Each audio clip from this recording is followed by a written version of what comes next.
you know, that's the network of the system that we have in place.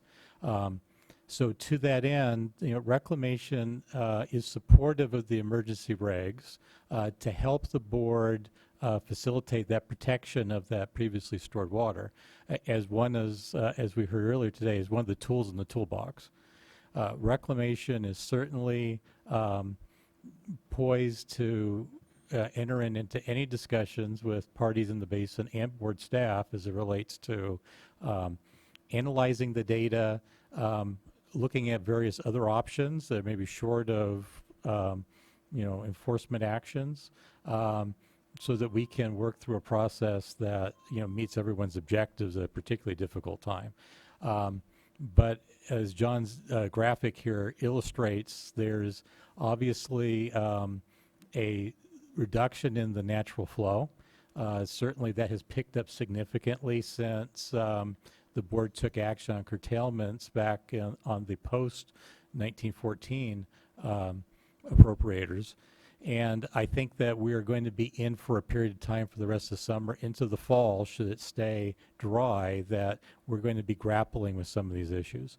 I've looked at some of the material that's been submitted by some of the parties, and is there a need for future curtailments? Obviously different folks have some different ideas, and I think that is a broad range of things that the board may have at their disposal. But it does seem that some form of emergency regs, seem necessary as a last resort, and we encourage you to go there. I will also say, and this may be, I'm a strong advocate for the priority right system. I think that I did tell Les earlier this week and a little bit last week that I believe that the Bureau of Reclamation is supportive of the board at least considering health and safety in making some of their decisions. That is somewhat a tempered response that we would want to make sure that that is not a blank check, in the sense that gee, I have a health and safety needs, and I didn't try to find water from other sources. But I think as a, if it's interpreted as a very base need, and that there is a health and safety issue in terms of human use of consumptive water, I think that we would be open that the board consider that as part of their considerations in taking actions. We've had to make some of those hard decisions both within the CVP, and I think the State Water Project to some degree has had to do that also. We also continue to, a great number of pre-14 right holders, both in the Sacramento and the San Joaquin, are part of our contract CVP system, both in various forms. Sac River Settlement Contractors, City of Sacramento in a different form, senior right holders within the Stanislaus Basin. Any decision that the board may make along these lines, we will continue to adhere to our contractual obligations to those parties, which makes it a little more difficult to do the bar chart as we have here, because even if you were to make those decisions, we would probably still follow along in delivery of project water, previously stored water, to a number of those entities. So sorting out which parties actually have contracts with the projects for water under those circumstances is a little hard to tease out, and we certainly would be prepared to work with the board staff on getting to the bottom of that. All right, on a factual basis, so parts of the bars might have little stippling of color in them. That is, and when we started talking in the past about three-dimensional bars, it got kind of complicated. So right. We just, let's say, the one simple statement is that this is really complicated, and but our bottom line is we need a system that we can protect our previous release of previously stored water to meet our obligations, both contractually and to try to manage salinity. Yeah, the salinity control is, I recall, of great concern in all the conversations we had earlier in the year, because then the water is no good for anybody in the Delta or beyond.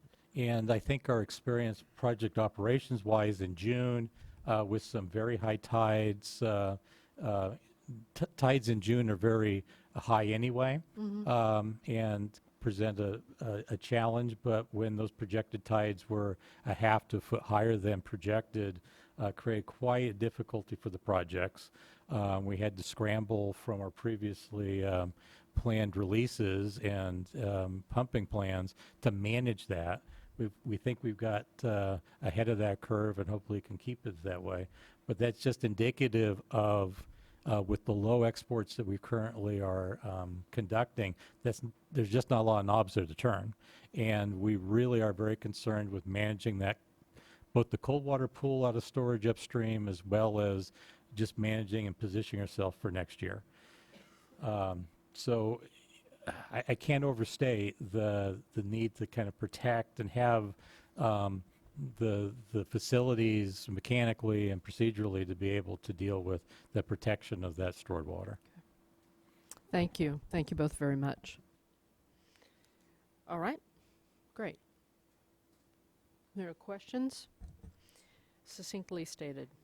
I'll tell you the next two groups in case people are in the other room, although if you came in early, you're more likely to be early. We'll be early. Next, a group, Sylvia Bender from the California Energy Commission with Gregory Van Pelt from the Cal ISO and Lynn Sadler from the California Public Utilities Commission. And if you give you, it's the equivalent of 3 minutes each is what you've asked for, although in a different separation. So I'll go by your order. And then after you, just so that people can plan, we have another group of three.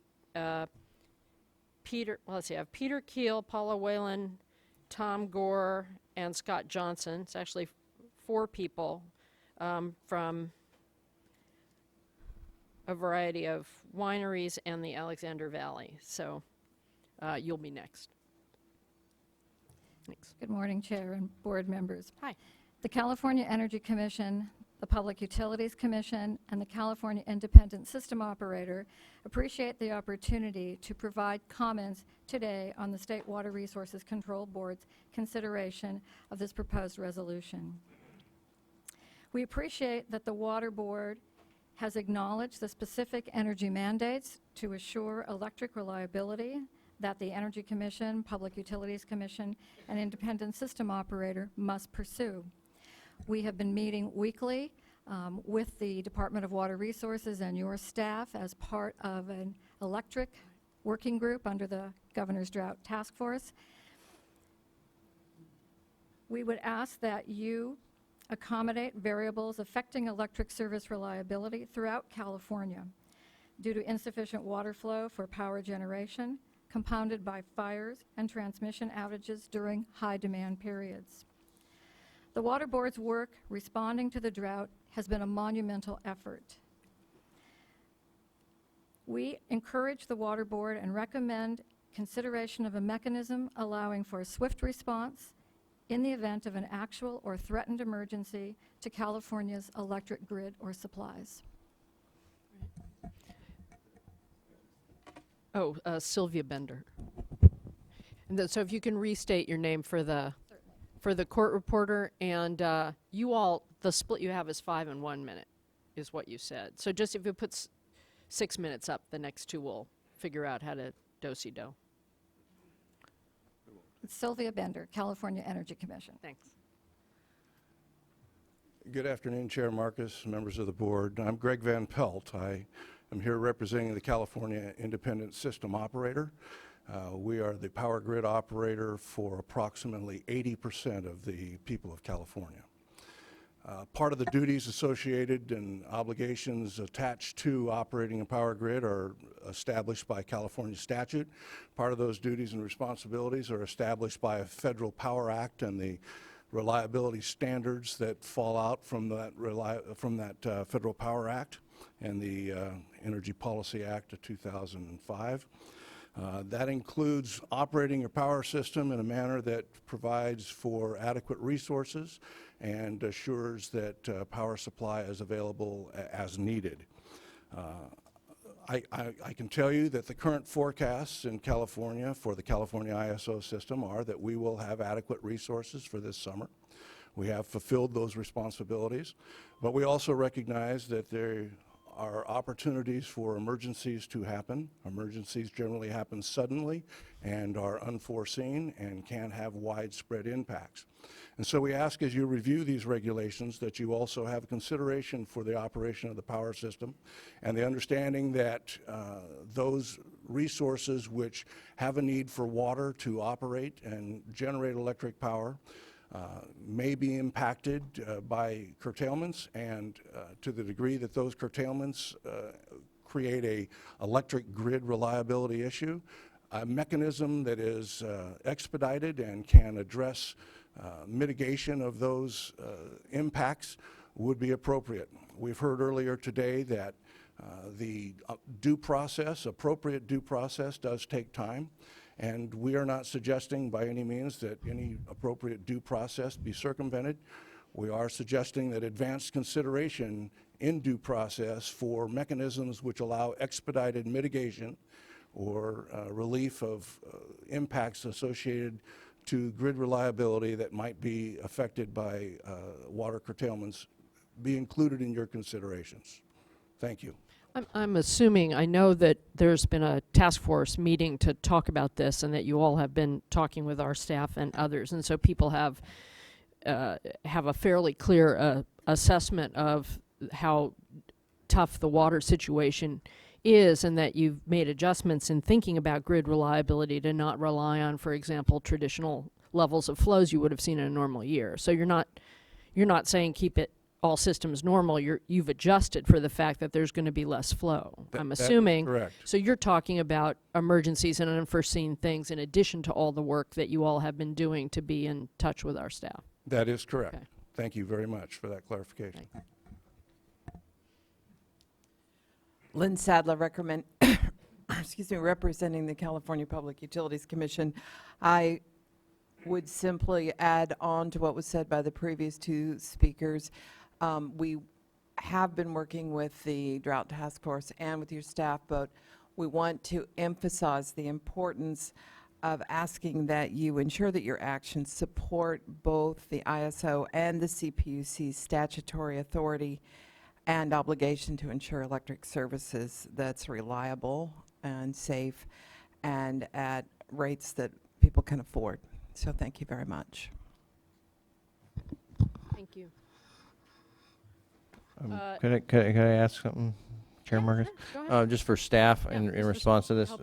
just, we have in the minimum health and safety regs that we adopted last month or in May that are not proposed to be attached. We have a specific provision for energy needs, but aren't we also, regardless of that proposed structure, don't we have some provision for not curtailing non-consumptive uses?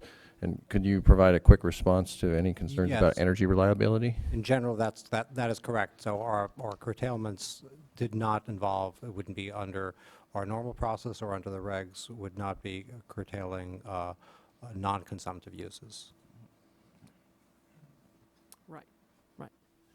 All right, next we have, and you're coming up together, Peter Keel and Paula Whalen, Tom Gore, and Scott Johnson. And then after them, sorry, I have to use this. After that will be Benjamin Benyamoff from Capistrano Taxpayers Association. Good morning, Chair Marcus, members of the board. Appreciate the opportunity to speak as a group. My colleagues would just assume sit and not hover behind me if you don't mind. I do request 5 minutes to give introductory remarks. I'm joined by Paula Whalen, Wagner Bonsignor Engineers, an engineering firm that represents hundreds of water right holders within the Russian River system and elsewhere in the state. Tom Gore of Constellation Wines, and Scott Johnson of Gallo Family Vineyards. All right, and they'll take 3 minutes each? Or Paula will supplement my comments if necessary, and Tom and Scott request 2 or 3 Okay, each. great. Thank you. Perfect. We're speaking on behalf of the Alexander Valley Group, a coalition of vineyards within the Alexander Valley region, Sonoma County, within the Russian River watershed. Each of these entities have wells, essentially groundwater wells, in some cases many hundreds or thousands of feet away from the Russian River. that divert water under essentially a surface water right claim, a water permit, license, or riparian or pre-14 statement of water diversion and use. This group diverts water from a source the Water Board has called Russian River underflow. Okay. In all, there are approximately 1,277 records within the Water Board's database with Russian River underflow as a source. It's a very large group of users that divert this. And again, these are not diverters who have a pump directly in the river. We're here today opposing the emergency regulation because we don't believe it would protect their senior water rights. We're concerned it will not protect their water rights because the current curtailment process has not accounted for the very vast subsurface supply of water that's available to these rights. This subsurface water is in Alexander Valley, other alluvial valleys of the Russian River, and many other places in the state. In short, the board's projection of full natural flow doesn't have a mechanism to account for subsurface water, in most cases as far as we know. That projection is usually done by looking at surface flow, inflow, high points in the watershed, and it does not account for water which is underground. In many cases, admittedly, it's not gauged, and there is less reliable information about what's available underground. Your staff have an incredibly difficult job issuing curtailments and assessing supply and demand, and they've been very honest today. Mr. Grober in particular really appreciated him describing the process staff have gone through to make this assessment. Staff have also acknowledged that the process is evolving and will get more refined. This is both reassuring that it'll get better, but troubling because in our view, the current curtailments have been coarse and have not been good enough from our view. The regulation essentially making curtailment orders immediately enforceable subject to penalties takes away the traditional due process that we would normally have to defend an unauthorized diversion claim. The Russian River is particularly complex water rights, and surface water, groundwater interactions are incredibly important, especially during periods of low flow. What's interesting about the Russian River is that the Water Board has not made a determination that these wells that are taking groundwater is in fact surface water or water flowing in a subterranean stream. Default presumption in California law is percolating groundwater, water underground is percolating groundwater, not subject to Water Board permitting. So you may ask, why are we concerned about the reg if we claim groundwater? Well, we're concerned because enforcement looms over these rights, and I'm sure many other rights across the state, where some of these water right claims were filed out of threat of enforcement or the objective of having a publicly noticed water right instead of just a groundwater claim that's not noticed. What we ask today is the board account for subsurface flow in this watershed and others in the curtailment process. The board examines Alexander Valley. I believe they will agree with us that there is a very ample supply. Basin is estimated to hold approximately 1 million acre feet. It's not an overdraft. And there is ample water available for these underflow claims. If the board does adopt the regulation, we ask it to be amended to expressly require this analysis, to publish the curtailment analysis for projected flow and demand, and to provide an opportunity for hearing on that projection itself before the curtailments go into effect. Thank you very much. Can I ask a quick question? Have you talked with our staff about this yet at all? We have, and staff have been very patient with our many phone calls and requests, and some of this is we're getting to the bottom of this issue at the same time they are. And so the risk of moving quickly with limited information during the drought is a great concern. Would you be amenable to just a meeting as opposed to a hearing? You know, like as we were suggesting in terms of an intermediary step and having, you know, focused staff stakeholder interaction and you know, as opposed to full board hearing. any additional process would be very helpful.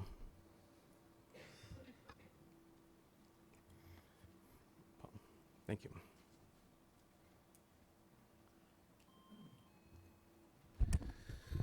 Good morning. Thank you for your time. Thank you. My name's Tom Gore. I work with Constellation Brands in Sonoma County in the area that Mr. Keel just described. I farm multiple ranches in the upper stretch of the Russian River and manage senior, junior, riparian, groundwater, and also use winery wastewater for irrigation. The one thing I think we can all agree upon is that this is very complicated. All of the vineyards that I farm are certified into 2 third-party sustainability programs.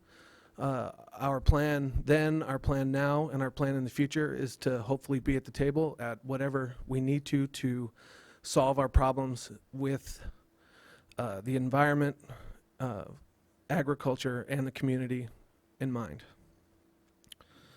One of the things that I've done is measured the static water level in all of my wells that are close to the Russian River monthly for approximately 3 years. And this year specifically, when the Sonoma County Water Agency has adjusted their releases both upwards and downwards, those static levels have not changed. They are also within, generally speaking, there's many wells that I manage, but generally speaking are within 6 inches to a foot, both in the plus side and in the negative side of where they were 1 year ago today. So while I totally agree that we need to have as much conservation efforts individually and as a group as possible, which we participate in, I think there is some argument to be made that the water in those wells is not directly connected to the project water in Lake Mendocino. Thank you.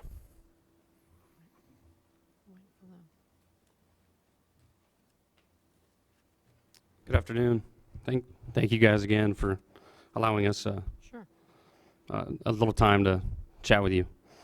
So my name is Scott Johnson. I work with Gallo Winery, and I purchase grapes in and around the Russian River Valley and the Russian River watershed in Sonoma County. So I'm here more so representing the growers that we buy fruit from and their sustainability efforts and their families and their employees.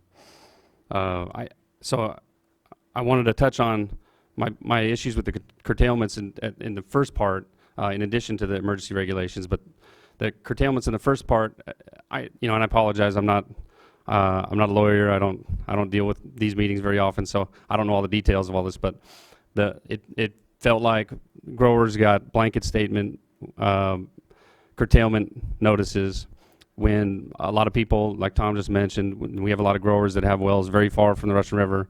Static levels have been very unchanged throughout the drought process who've been asked to be curtailed. And I don't stand here supposing that I understand all of the groundwater movement, but I do stand here saying that I think it's very complex and it's not all the same water we're horse trading. I would agree with the chair in that I think when growers face a real list of seniority rights, I think most growers would not argue with if it was very clear this water, that water, senior or non-senior.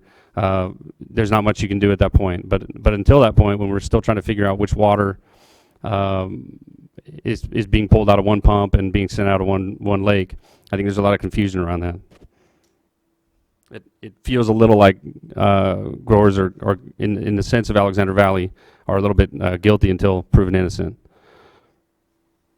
And so we as a company, but also growers in Sonoma County, have been very aggressive on sustainability efforts, and we've worked specifically with the Wine Institute and COG to create the Code of Sustainability Practices, which I'm sure you're all familiar with. We've been for years working on efficient irrigation, whether that be through, of course, drip irrigation, reducing sprinkler use. It's funny, I didn't even think about it, but the road dust control, I think, is a big one too, that we've gone basically to lignin application, so basically tree sap and that instead of water. And there's a lot of different things that we're already playing around with, making sure we're doing better. And and we, to a certain extent, growers would like credit for that as well as what we need to do in the future. And then I think moving to the emergency regs, it scares me quite a bit. Again, I don't understand this whole process, but if part of the reason we need emergency regulation is because we're scared that it's going to take the process too long, I'm not sure how this solves the process length of appeal, of let's get down to the bottom, the fact of where the water is coming from, not there's a regulation made and that is the basis that you're fined upon. That scares me quite a bit. And I heard a little bit of talk about how to make that process faster, but I think it would be helpful to focus on that as well as education on where the groundwater moves or where the groundwater comes from, in addition to how quick can we find somebody, whether it's the right thing to do or not. That's definitely not the intention that staff has. Right. I understand it's a very complex process, and that is fully understood. It's also fully understood that we don't have all the answers either. Question, if I may, and whichever one of you can answer. Mr. Keel said something at the beginning that this would be too long of a discussion to try and work out the details of whether you got a subterranean stream, versus groundwater, et cetera. But you said something about how you're diverting under a surface water right tied to the groundwater already. So staff would just have that on record and would send it to all the water rights holders, and then you'd be able to sit down and talk with them. I mean, those are very complex issues in their own right in terms of the substance. So my assumption is that you have some sort of paper indicating connection to a surface water right on the Russian River, and that's why you got a curtailment notice, or your clients did. The connection to the river is assumed just based on the fact that these wells produce water very quickly. It's a great alluvium, good for growing grapes, also good for producing water out of wells. Certainly those that are close to the river are more likely to be taking river flow. Those further away probably aren't directly taking it. Part of the interest in enforcement from the board's view is that groundwater withdrawals can affect surface flow. But what we're proposing now is we avoid a fight over jurisdiction and do some very quick assessment of the gross supply of water available in wells. And so we don't have to adjudicate the basin, we don't have to go to court for a declaration that there is water available. I think we could do this in a practical, quick manner. All right. We'll ask staff about Thank you very this much. all later. Okay. That concludes my comments too. Thank you. Okay. Thank you.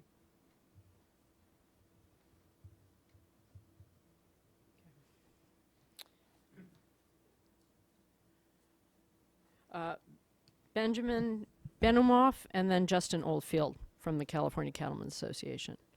Good afternoon, Chairperson Marcus, board members. My name is Ben Benumoff. You spell that B as in boy, E-N-U-M-O-F. I'm a shareholder with the law firm of Alvarado Smith. We have offices in Orange County, Los Angeles, and San Francisco. I happen to be the lead trial attorney in a pretty well-publicized case recently, the Capistrano Taxpayers Association v. City of San Juan, Capistrano, which Judge Munoz ruled on last summer and is now under appeal. The case number under appeal is G048969. It's pending before the 4th District Division 3, probably set to go to hearing in September. The briefing is just being finished up. I'm here to comment on behalf of my client, the Capistrano Taxpayers Association, and as well as others, but primarily Capistrano taxpayers, to give you a slightly different perspective perhaps on things that you're not thinking about, things that I haven't heard yet today. I've heard staff comment on, what tools do we have so that we're not overreaching. Board Member Dodek commented on transparency, as did Board Member Diadamo. Did I pronounce that right? Yeah. And I heard comments about parallel tracks.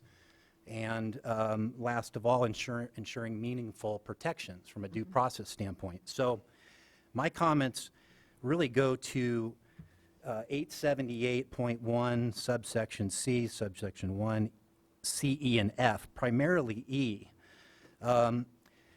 I think, as you know, nowhere does it say that emergency conditions allow the governor or the State Water Board to bypass the Constitution.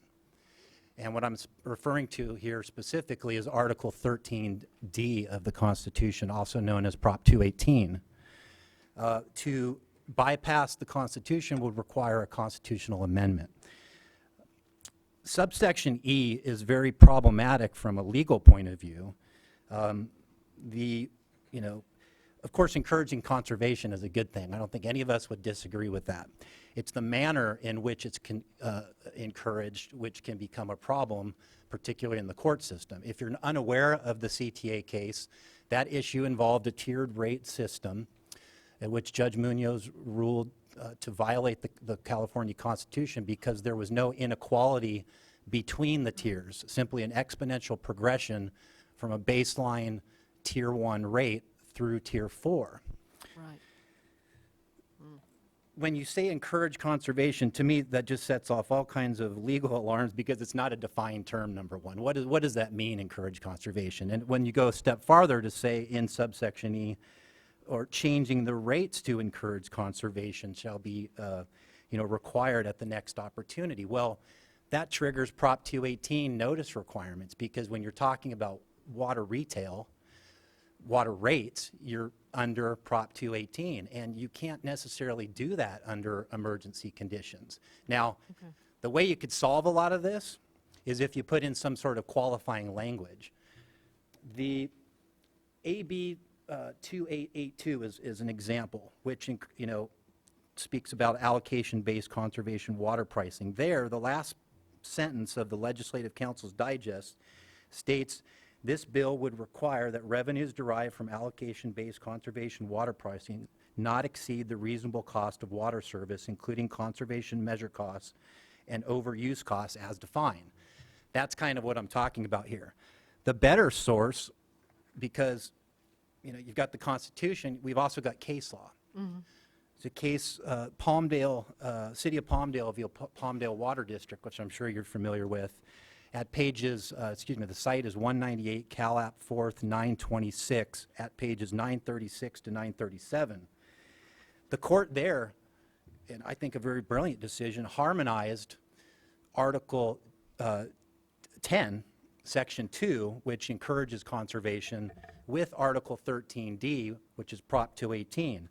There the court said, California Constitution Article 10, Section 2 is not at odds with Article 13D so long as, for example, conservation is attained in a manner that, quote, shall not exceed the proportional cost of the service attributed to the parcel. The court there noted, I'll quote the court here, according to the record, the efficient use of water in keeping with the policy in favor of water conservation is already built into the customer's budgeted allocation, i.e. the Tier 1 rate. The more you use, the more you spend. So this notion that tiered rates encourage conservation, I can tell you, I've been working on this case for 3 years and I've seen the data from all different angles. It's anecdotal at best to say that punishing the bad kid is going to encourage the good behavior. We all know as educators that you reward good behavior, you get good results. So my concern for you and trying to be helpful to you is thinking about what does this mean, encourage conservation? Because in certain districts, certain water retailers will take that to mean we can have arbitrary tiered water rates that are not tied to cost. Palmdale, I think this, the appellate court in a couple months is going to be probably publishing another published decision on this, giving you further guidance, but of course we're dealing with now and today and next week. So if you have any questions, I'd be happy to answer them. But other than that, I think you just need to take a look at some of this loosey-goosey language that's going to expose you to more headaches. No, thank you for flagging that. So you're saying in our possible health and safety, in the health and safety exception as we're looking at, we should watch this issue carefully and think about it. I think if you put it, say, take subsection E. If the diverter has the authority to set rates, that such rates are set to encourage conservation, or that changing the rates to encourage conservation shall be considered at the next opportunity, so long as conservation isn't attained in a manner, that's really what you need in there as an overarching, if the purpose is to be transparent and to eliminate unnecessary, disputes. That Thank would be you. my suggestion. Thank you for flagging that. All right. We have Justin Oldfield from the California Cattlemen's Association, followed by Dante John Nomalini, Central Delta Water Agency. Good morning, Madam Chair. Or good afternoon, I guess. It's 12:30. That's right. And just for folks, hopefully you can hold it since we took such a late break. We'll break for lunch closer to 1 o'clock, and we will have a relatively short lunch break in light of how many people are here. Good afternoon, Madam Chair, members of the board. Justin Oldfield with the California Cattlemen's Association. Appreciate the opportunity to comment on this issue. I want to try and make my comments brief. I think as you see in the crowd, as well in the other room, there are a lot of farmers and ranchers here today that also want to speak on this issue. I also don't think it's necessary to state, but I will, that water is the lifeblood of agriculture in California, and at least for us ranchers, it is how we raise and care for our livestock. So any decision you make today will certainly have a huge impact. I do have to say, for the record, regrettably, we are opposed to the adoption today of the emergency regulation. I made that clear in our comments. I think we absolutely agree. I don't think you have to tell anyone else, at least from the farmers and ranchers that are out there, that this drought has had a severe impact on our ability to grow food. But that being said, I certainly don't question, and I don't think we question your authority to administer post-1914 rights. And so far, we've been very careful as talking to our members about how that process has worked as they've received curtailment notices. But it gets a lot more complex when it comes to riparian in pre-1914, and I guess that's where I really want to direct my comments today. This is an extremely complex issue, one you'll hear more and more from comments. And I don't think it is best suited or appropriate to do that through an emergency regulation. I know the comment was made earlier, we may only get through 4 hearings if we had to do this under the current process, but in the case where we need to protect the senior right holders, and ultimately these are vested private property rights, these will have a huge impact on our livelihoods. That's a step that we do need to take. Proper due process should actually be afforded for each and every individual who has a senior water right, and there is any question about whether or not that water right is being challenged. I don't believe, and I think the members that I've spoken with, we do not believe that what's been proposed affords that due process. And so that's really the basis of our concern. Do you have senior water rights holders who are concerned about enforcement of post-14 water rights to protect their rights? Yes, ma'am, and I think that's like Just help me understand. maybe I'm not being clear. We obviously need to enter this conversation very carefully because in the case we do respect first in time, first in right. We do respect that we have a system that's in place that needs to be administered accordingly. In terms of the post-1914 rights, as I mentioned, we've been trying to, I think, better articulate to our members that there's a system in place and that the water board is using that system to ensure that more senior right holders are protected. I think where we're concerned and ultimately where this emergency regulation plays a role is looking at pre-1914 and riparian rights, and ultimately the system that's been proposed here, put in place, in addition to, I think, the compulsory reporting, at least for in threat of a fine. We don't think that what's being proposed here and ultimately just mailing out curtailing notices and then trying to go through and determine which may have merit and which may not might be the best system for curtailing pre-1914 or riparian rights in the future. I don't know if that answers your question or not, but these are very complex. I think if you look at even with adjudicated rights, an adjudication already provides that system on the basis of right. And so we want to make sure that as these notices, should they go out in the future, that process and ultimately the due process that was afforded under the system that's currently in place is properly accounted for under this emergency regulation. So I'm not trying to argue. I'm just really trying to understand. You just happen to be the first one up on this issue. I know a lot of people. I've had a lot of conversations with folks, and I'm trying to understand it as we go through. So the process under the existing system is more process. Correct. We also think that's But not there is process under the regs, and so I think what staff is saying is that that's due process as well, but it's a different kind of process. So are you saying that somehow that the petition for reconsideration, which would also come before the board, is less fair or protective than the current system? well, I think I'm trying to understand the right, I basis think of the fear. there's a lot of unknowns here is also part 'Cause of the it's issue. different. And I It's think different. we saw that today from stakeholders, and I mean this with all due respect to staff. Yeah. We saw that this morning with a lot of the back and forth that was taking place between the board and staff about how this would work moving forward. And so I think hopefully you can understand from our perspective that given that this is an emergency regulation, one that we have not had the chance to fully digest or really, I think, outline the consequences or what could happen to our members, that unknown and that level of uncertainty on our part is obviously going to make us come to you today and voice our concerns.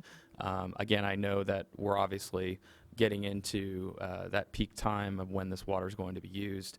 But that being said, I think people are comfortable that under the current system, there's the level of protection there. So back to your statement, I don't think it's an issue of the old system is just more process. I think the way we're looking at it is the old system is more protection. So, but again, this new system hasn't been played out. Right, thank you. That's helpful. Okay, thank you very much. Thanks. Okay, that was good. Glad I asked him. Dante John Nomalini, Central Delta Water Agency, followed by John Herrick, South Delta Water Agency. Madam Chairman, members of the board, I'm Dante John Nomalini. I'm the manager and co-counsel for the Central Delta Water Agency. First, I would respectfully request that you not adopt the emergency regulation at this time. Water rights and water priorities are very complex and require detailed review. And in this particular case, you're going to send out a penalty notice and put a cloud over the top of a diverter. And I think it's going to happen en masse. We met with your staff and we've talked about this a little bit. And we foresee kind of a mass mailing in various areas, creating the cloud. Then, of course, we have to request reconsideration before your board. 15,000 requests for reconsideration are not going to be expedited. You have 90 days to act on a petition for reconsideration before we can take that matter to court and get a determination on the issue. And you may not grant reconsideration and may not grant a hearing. Now, those of us in the Delta, of course, we saw these slides that focused on the Delta. We view ourselves as senior water right holders to the projects. And your staff has been, in our view, aligned with the state and the federal projects. And inappropriately, we think, and I submitted that evidence to you in 2013. And the enforcement mechanism as against the state, of course, we'd love to have you enforce against the state and the federal projects.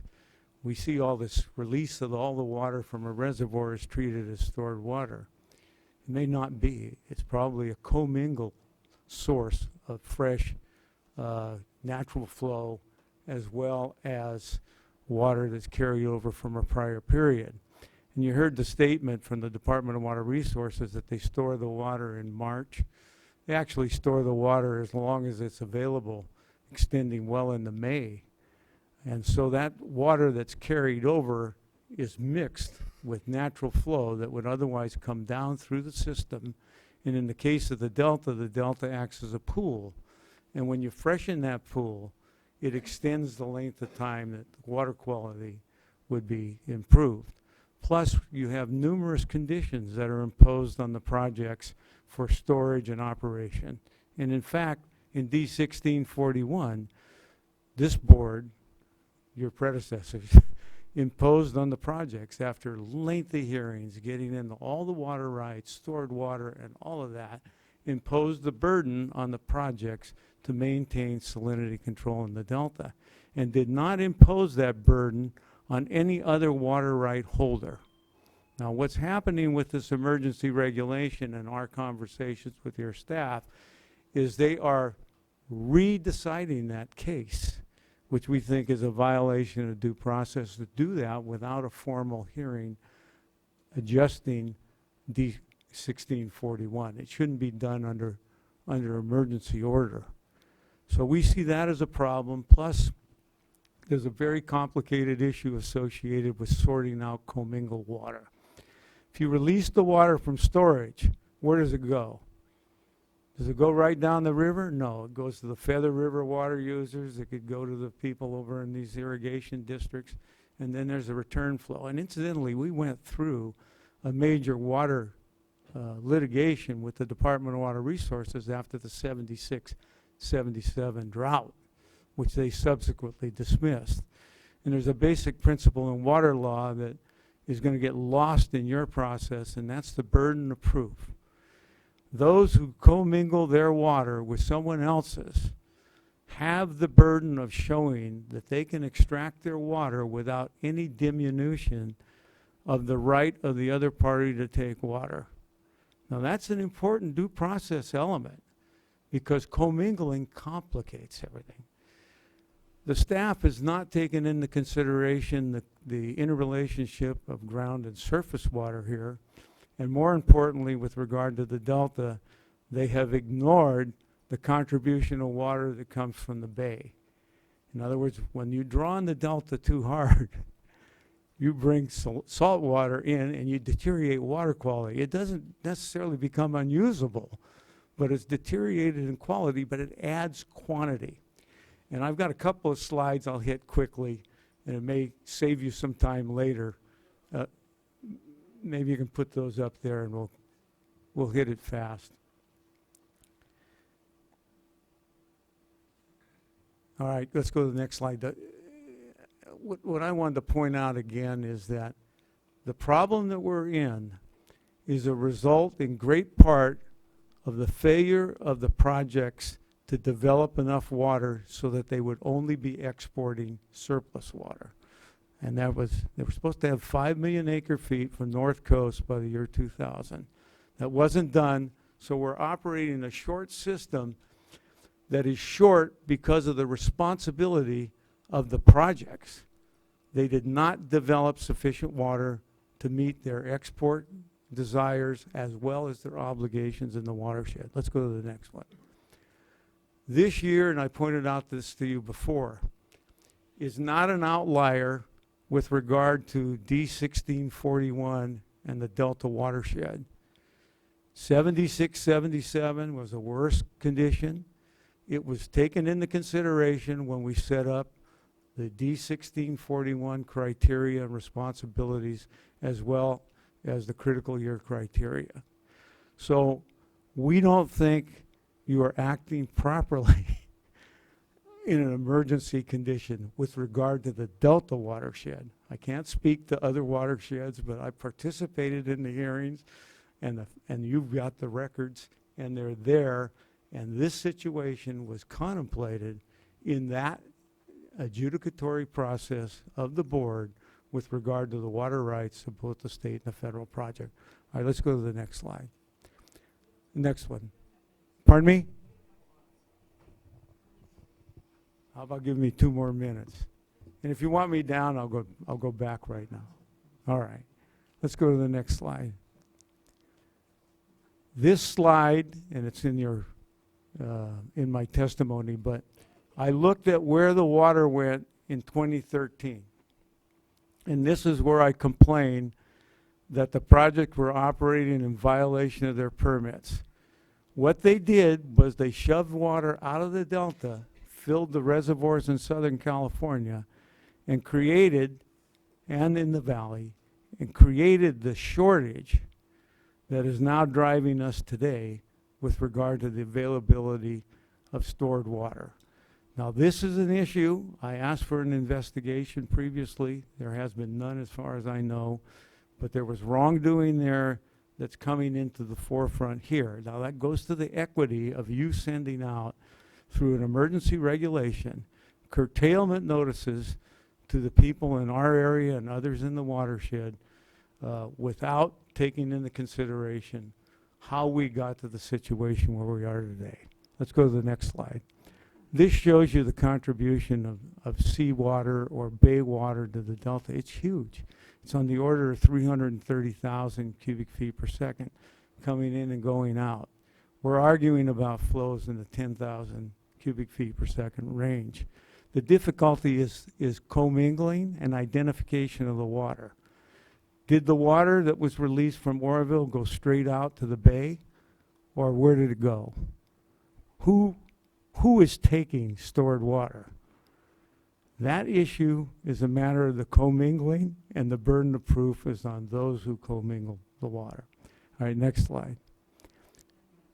Okay, the tidal range is clear in the, I know, I respect that. Anyway, we would urge that rather than go forward with the emergency regulation, that you ask your staff to focus in with the different groups of people that they intend to address with curtailment, get some of these issues focused in, see whether we can work them out, resolve them, and reach agreement. Otherwise, all we're going to do is we're going to end up in court, and we're going to end up with all these reconsideration motions, and we're all going to spend a lot of money trying to sort this thing out through a very difficult process. So thank you very much. I'm sorry I took more time.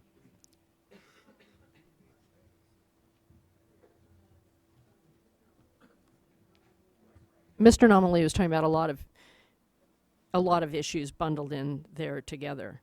So you're not envisioning 15,000 petitions for reconsideration? No, but I envision every one of my clients who receives a notice of curtailment is filing a request for reconsideration. Right. Okay. I think we envision a lot. Mm-hmm. I'm not sure. Certainly I don't expect that there will necessarily be 15,000 curtailment orders, but there could be as many as one petition for reconsideration per curtailment order. So Right. Obviously we're going step by step in order of priority, but anybody who's curtailed would have this process that we specifically want them to have. It is due Mhm. process to challenge that curtailment order, that curtailment decision. Right. And further, I mean, this is, we spoke earlier, what information do we have? And I've already heard the comments about how do we provide that information up front. We be more transparent, we communicate that, do the things more stepwise. Similarly, I would expect petitions that we get will have a similarity. We'll be able to class them if they're within an area and the fact pattern or the question is with regard to there is water available and this is why. We'll be able to lump that and see broadly, and we'll be able to address them in not one by one, but in groups. So that will reduce the workload. Not to suggest it'll be a small workload, No, but it'd be a large but workload. there'll be lumping similar to how we do the curtailments. All right. In And addition, prioritization of issues that are, really factual disputes about whether water is available versus, a different category of dispute over different issues. So if we really see something that merits review immediately, we can track those and make sure we're being responsive to those immediately, and rather than the first Having to one go that through a comes in process. and working through the process. Right. There will be Right. significant triage of petitions for reconsideration coming in, because there will be a lot of broader legal challenges that couldn't be responded to as quickly, but there will also be the more specific factual ones that we will be looking for to address as promptly as possible. Right. There are going to be a number of layers of things to address through the course of the day, and I know we'll hear from people about distinction between pre and post 14s, the process, current versus proposed, and health and safety. So I think we should just keep going through the comments, and then we'll come back to it versus trying to work through all of it each time. But I We just could work through them today, but there's some very fundamental differences that exist that are going to drive multiple pieces of litigation. Right. The clear obligation of the projects if they export water to meet adequate needs in the delta, the fact that water comes in from the bay to the delta pool, those things your staff has not embraced, and they will drive a lot of the conflict. I recognize that litigation will almost inevitably ensue no matter what we do. So Chair Marcus, may I just make a quick point? You know, Anytime. The dialogue that's going on seems to have, as an assumption underlying it, that immediately after adoption of any emergency reg, there's going to be some broad-based curtailment that stretches through the Central Valley. Right. And I'd like to make it clear that that hasn't been decided yet. You know, we have a number of things to consider in making a decision of that nature. One of the things that is clear, however, is that we are getting complaints, and we need to address those, even those relatively limited issues, as effectively as we can. And so the emergency regulation may be tailored very specifically to individual cases, or its application may be, or obviously it has the potential to be broad-based, but we have not made a determination that it will be a broad-based curtailment for pre-1914s and riparians at this time. Thank you, Tom. I mean, that is an important distinction. It's one of those things, though, that probably won't make the pre-14 and riparian water rights holders sleep at night, because they're coming at this from a worst-case scenario. So we should probably talk about that a little more before the end of the day.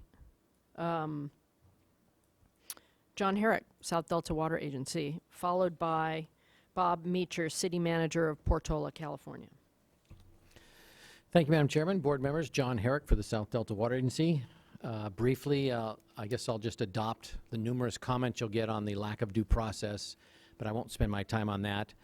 But will you, just don't spend your time on it, but will you say it's not lack of due process, it's a different process? So tell me why No, I it's believe not it's a lack of due process. Then explain why. I will. That's so that everybody can understand. The normal process is your property right is challenged, and they, in a CDO, they say, okay, for this time period, we think you illegally diverted. Then you get to dispute that. Then there's a decision, a staff decision to go forward. You have a CDO, you put on evidence, and then after the fact, somebody decides whether or not you were doing something wrong. When you adopt this regulation, the day you divert after the notice, you're guilty. You've had no chance to argue your property right. Now, you do have a process thereafter where you get to petition, provide information, ask for reconsideration after they find you wrong, and that will take how long? You've got, what, 90 days? Well, we have some requests for reconsideration that lasted 2 years, and those were not a group of 1,000 or 2,000. And so we don't think there is a due process until after it's all done, and the person who's making the decision has to decide whether or not he wants to accept the fact that there's an additional $500 a day for the next year before he gets it's resolved. Now, I didn't follow the discussion about whether it's the CDO penalty or that's the $500 a day. I don't know what the either or thing is. Maybe I misheard that, but I didn't understand that a bit. If that can be clarified later, perhaps. But anyway, now I took up all my time. Well, you can have another. You answered my question. That shouldn't count against you. You can Stop that clock while I'm joking. Give him another minute. Give him his minute back. Anyway, to the issues I'm talking about, we're finally getting to the meat of this, and that is, Yeah. who the hell are these senior right holders we're protecting? You know, it's not the senior right holders upstream of me, and it's not the senior right holders in the Delta, and it's not the senior right holders in the Sacramento Valley.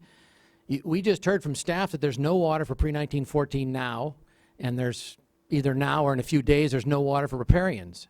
So what are you going to do? You're going to shut off the San Joaquin River people so no water can come to the Delta people that you're going to shut off too? I mean, there's nobody there to protect.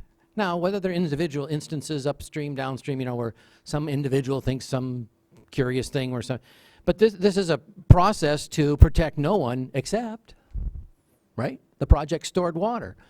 Well, why don't we have a long analysis like we talked about in the prior meetings, not hearings, that says we think we need X amount of stored water and nobody else can use that for anything?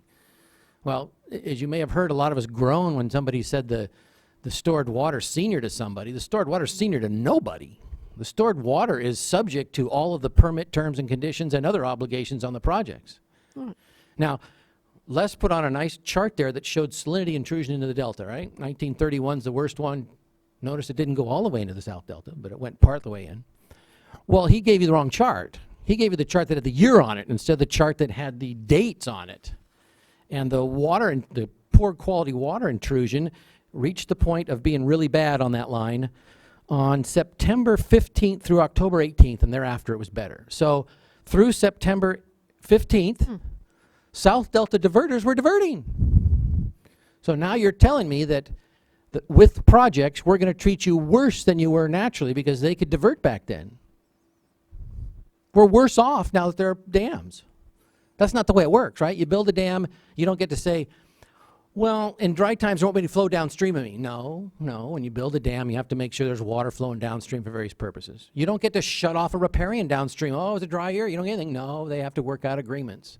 But in this instance, we build the projects, and when we come to a dry summer, very bad summer, oh, no, you could have diverted before, but you can't divert now.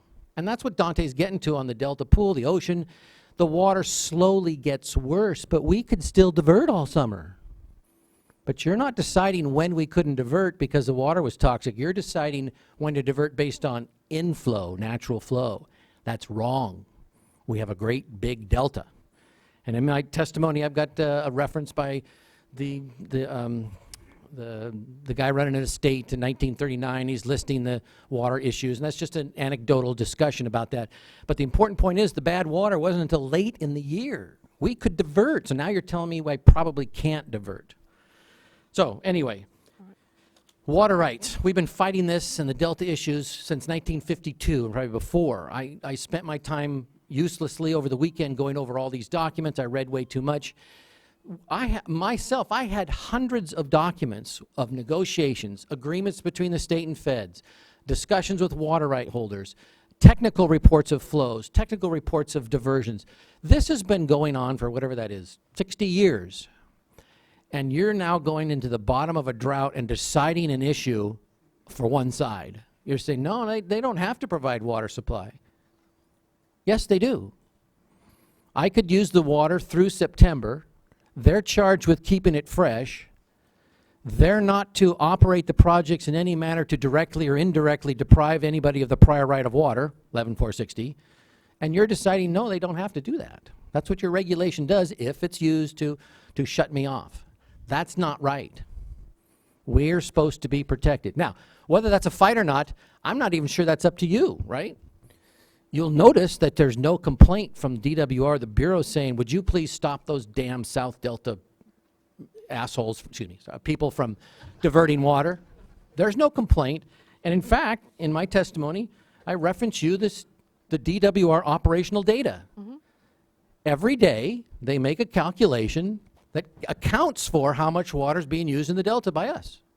And they make adjustments to exports and reservoir flows accordingly. So they've acquiesced to this for 30 years or more. So why are you saying all of a sudden that we shouldn't do that? I don't understand that. You've decided the issue before anybody's complained about it. Now, if the projects want to stand up after this and say, we do bring a complaint, fine. We'll fight that because of all these other things. We shouldn't be worse off. We're supposed to be better off because they're supposed to protect delta salinity.